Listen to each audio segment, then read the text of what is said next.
Hello दोस्तों, ये मेरा पहला वीडियो है सिलेबस के ऊपर। सबसे पहले तो क्या सिलेबस होता है इंग्लिश में, ज़्यादा टाइम वेस्ट ना करते हुए हम सीधे सिलेबस पे आते हैं। और वीडियो का थंबनेल और टाइटल देखकर आपने समझ ही लिया होगा कि वीडियो किस विषय में होने वाली है। तो वीडियो इसी विषय पे है। लास्ट इनटेक में how did I score 20 out of 20 marks in English. तो मेरी क्या स्ट्रेटेजी थी और किस तरह आप भी 20 में से 20 मार्क्स अगले अटेम्प्ट में इनटेक 2021 में आप भी पा सकते हैं। तो कैसे, उसके लिए कौन सा सिलेबस था, क्या मैंने पढ़ा था, और कंप्लीट सिलेबस के बारे में पूरी जानकारी देते हैं आपको इस वीडियो में। तो बने रहिए वीडियो में। वीडियो को स्टार्ट करते हैं।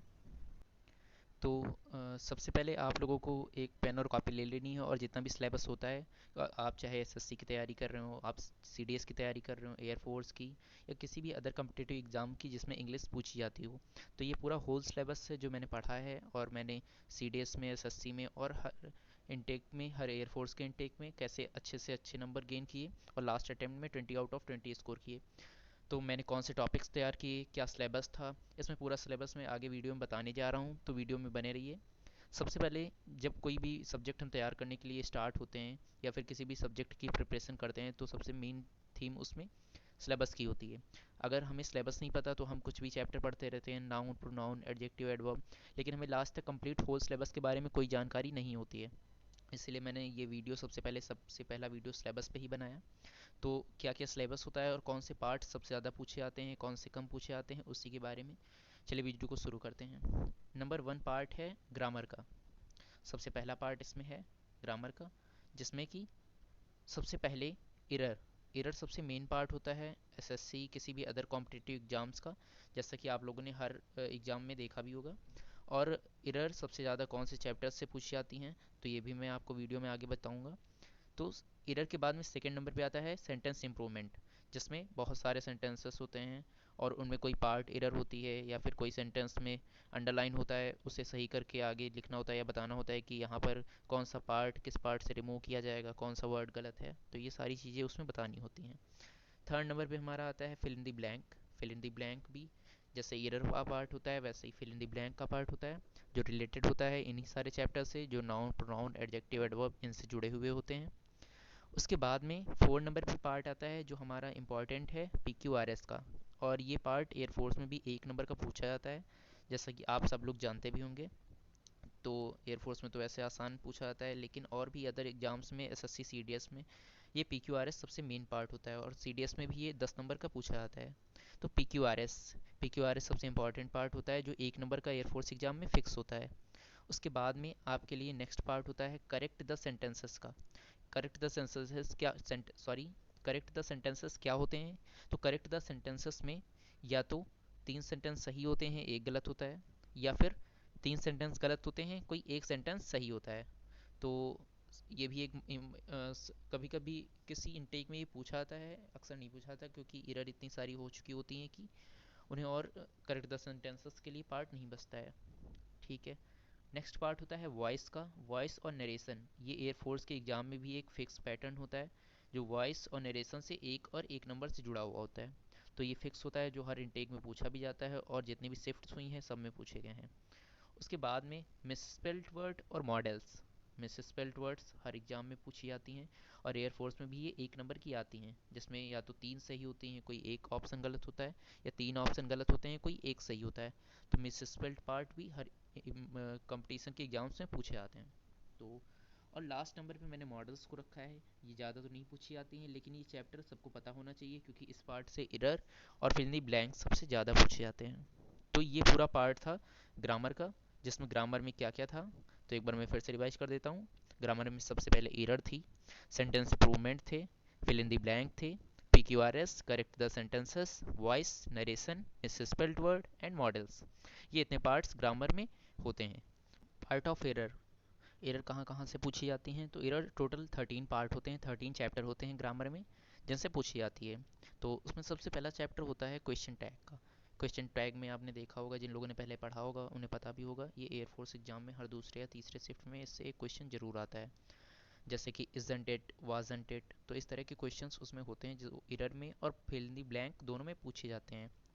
सेकंड नंबर पे आता है सुपरफ्लस। ये एक ऐसा चैप्टर है जो बुक्स में आपको कहीं नहीं मिलेगा, लेकिन इससे क्वेश्चंस बहुत पूछे आते हैं और हर क्वेश्चन लगभग इंपॉर्टेंट होता है, क्योंकि ये कुछ वर्ड्स होते हैं जो एक साथ यूज़ नहीं किए जाते, लेकिन ये बुक में चैप्टर भी नहीं होता तो बच्चों को पता भी नहीं होते हैं, तो सुपरफ्लस कहते हैं उन्हें। उसके बाद थर्ड चैप्टर आता है टाइम एंड टेंस का।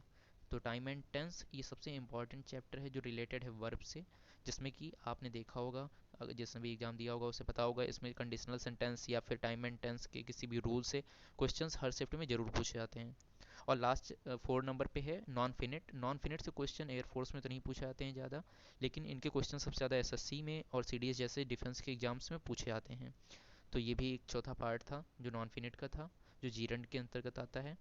और उसके बाद में हम चलते हैं 5 नंबर चैप्टर की तरफ। 5 नंबर चैप्टर है आर्टिकल का।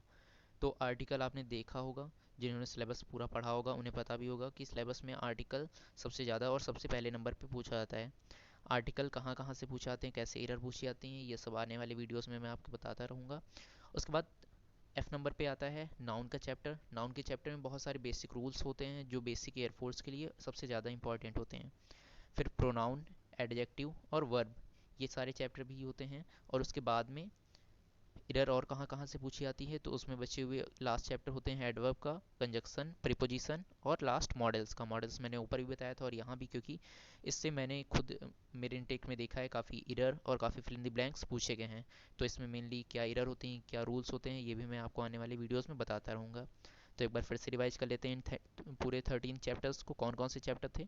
तो सबसे पहले पार्ट ऑफ इरर में था क्वेश्चन टैग, फिर सुपरफ्लस, time and tense, non finite, article, noun pronoun, adjective, verb, adverb, conjunction, preposition and modals. आप चाहे तो ये कॉपी में कहीं पर एक जगह नोट भी कर सकते हैं और वन बाय वन करके हर टॉपिक को क्लियर कर सकते हैं, ताकि आने वाले एग्जाम्स में आप अच्छे से अच्छे नंबर स्कोर कर सकें। क्योंकि आप इंग्लिश में जितने ज़्यादा नंबर स्कोर करेंगे वो उतना ही मेरिट के लिए, आपकी अगली मेरिट के लिए सबसे अच्छा होगा। और लास्ट पार्ट आता है वोकेबलरी का। तो वोकेबलरी में टोटल 6 पार्ट होते हैं, जिनमें से बहुत सारे पार्ट्स बच्चों को सबसे ज़्यादा एंटोनिम और सिनोनिम प्रॉब्लम्स होती है। तो जो इंपॉर्टेंट एंटोनिम और सिनोनिम होंगे आपके एग्जाम्स के लिए, वो मैं आने वाली वीडियोस में आपको बताता रहूँगा। तो सबसे पहला पार्ट होता है एंटोनिम का and the second is synonym. उसके बाद में वन वर्ड और ईडीएम होते हैं। तो एयरफोर्स के एग्जाम्स में तो जिस दिन जिस शिफ्ट में ईडीएम आती है उसमें वन वर्ड नहीं होता है, और वन वर्ड होता है तो ईडीएम नहीं होती है। इनमें से कोई एक पूछा जाता है। लेकिन सीडीएस जैसे एग्जाम में 10 वन वर्ड 10 ईडीएम ऐसे करके पूछी जाती हैं, तो उसमें ये काफ़ी इंपॉर्टेंट पार्ट होता है। उसके बाद में बचे हुए 2 पार्ट होते हैं फ्रेज का और होमोफोन्स का। तो फ्रेज एयरफोर्स के लेवल के हिसाब से ये पूछा नहीं जाता है, क्योंकि ईडीएम्स ही पूछ ली जाती हैं, फ्रेज का कभी नंबर नहीं आता है। लेकिन बेसिक जो फ्रेजल वर्ब्स होती हैं वो आने वाली वीडियोस में आपको बताता रहूँगा। और लास्ट होता है होमोफोन्स का।